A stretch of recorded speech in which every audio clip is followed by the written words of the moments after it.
In June 2016, a woman walked onto the stage at Wembley Arena in London. Burgundy ball gown, diamond earrings, Alicia Keys' Girl on Fire shaking the speakers, and thousands of people stood up and screamed for her like she was a rock star. She told them one thing.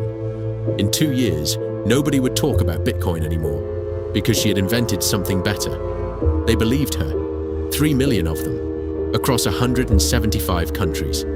They handed her their savings, their pensions, in some villages, their homes, $4 billion. And then, 16 months later, she boarded a cheap budget flight, sat down in seat 1C, and vanished off the face of the earth. It's been 8 years. The FBI has a $5 million bounty on her head. She's on the same most wanted list as terrorists and cartel bosses. And nobody knows if she's sipping wine on a beach right now, or chopped into pieces at the bottom of the sea.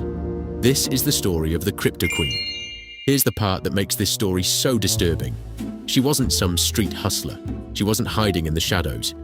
Her name was Ruja Ignatova, born in Bulgaria, raised partly in Germany. And she was brilliant, genuinely brilliant. A teacher once called her the most gifted student he'd ever taught. She skipped a grade. She earned a PhD in law, then a master's degree from Oxford. Then she landed a job at McKinsey, one of the most elite consulting firms on the planet. On paper, she was flawless. So she did something clever. She didn't call herself Ruja. She called herself Dr. Ruja. Because when Dr. Ruja from Oxford tells you she's invented the future of money, you don't ask questions. You take notes. But here's what those investors didn't know. 4 years before OneCoin, Ruja had already been convicted of fraud in Germany. And the year before that, she was involved in another sketchy crypto scheme called Bitcoin.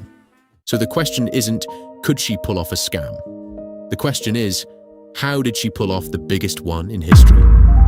In 2014, Ruja launched OneCoin, and the pitch was perfect. Bitcoin had just exploded. Everyone had heard about the people who got in early and got rich, and everyone had the same painful thought. I missed it. So Ruja offered them a second chance. OneCoin, she said, was the Bitcoin killer. Easier, safer, and, most importantly, you were getting in early. But here's the genius part, the evil genius part. You couldn't just buy OneCoin. First, you had to buy an education package. Online courses about trading and crypto, they cost anywhere from €100 to 100,000. And bundled inside each package were tokens you could use to mine your very own OneCoins. Sounds technical, right? Sounds legit? It was a magic trick, because the real money wasn't in the coins. It was in recruiting. Bring in a friend, you get a cut. They bring in 2 more, you get a cut of that. And on and on and on. It was a pyramid. A textbook pyramid scheme, just wrapped in the shiny language of crypto. And people didn't just buy in, they became believers. They quit their jobs to sell it. They flew across the world for OneCoin conferences that felt less like business meetings and more like church. But none of it answered the one question that actually mattered. Was OneCoin even real? Here's the truth that took years to come out. OneCoin had no blockchain. Let me say that again.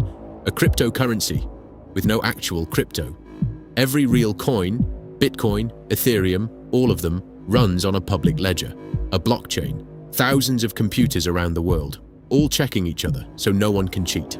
It's the whole point. OneCoin had none of that. The coins were just numbers. Numbers in a private database on Ruja's own servers. Numbers she could change whenever she wanted.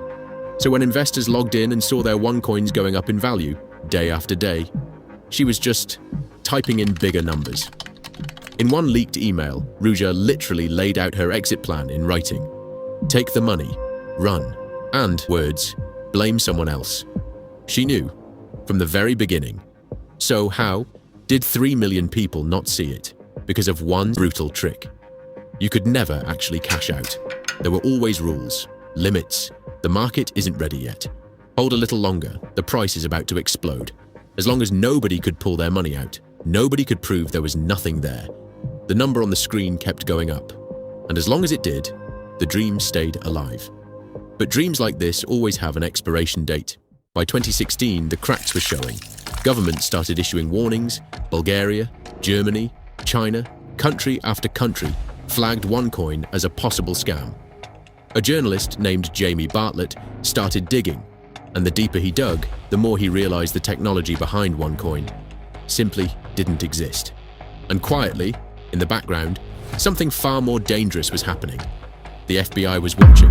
Prosecutors in New York were building a case. They were closing in on Ruja's inner circle, her co-founder, her lawyers, the people moving the money. And the money was enormous.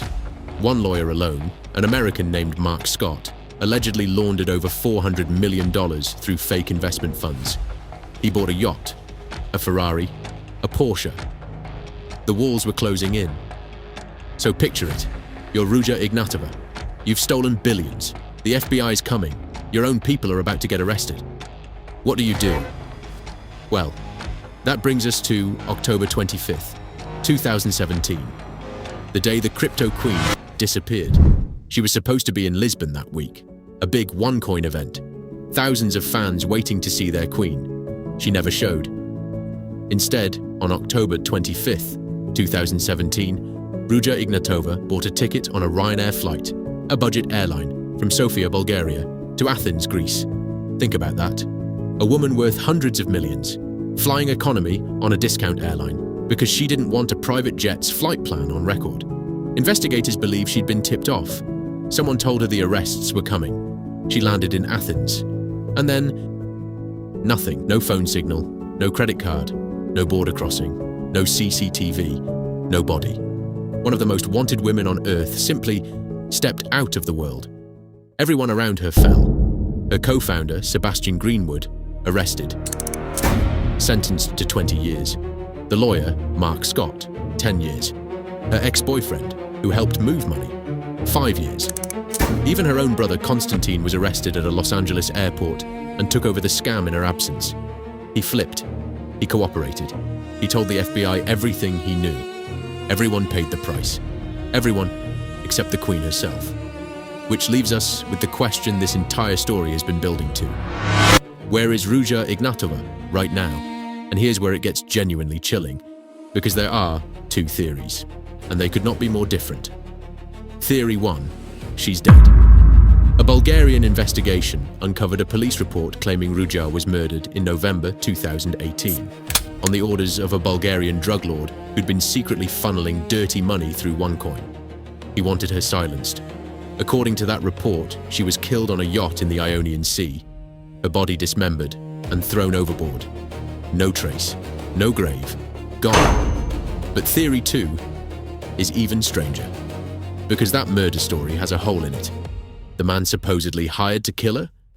Records show he was sitting in a Dutch prison at the time. And in 2025, a German filmmaker who'd chased this case for years dropped a bombshell. He claimed Ruja is alive. A member of her inner circle went on camera and said it plainly. There was no murder. She is alive. He said her own brother kept talking to her after she vanished, and the filmmaker's leads kept pointing to one place, an affluent, sun-soaked neighborhood in Cape Town, South Africa. So which is it? Is she a body at the bottom of the sea? Or is she out there right now, face possibly altered by surgery, living off $4 billion of other people's money, watching videos like this one and laughing? The FBI doesn't know. They're operating on the assumption she's still alive. That's why the reward keeps climbing. 250,000, then 5 million. She is still on the 10 most wanted fugitives list, 8 years on. One of the only women ever to make it.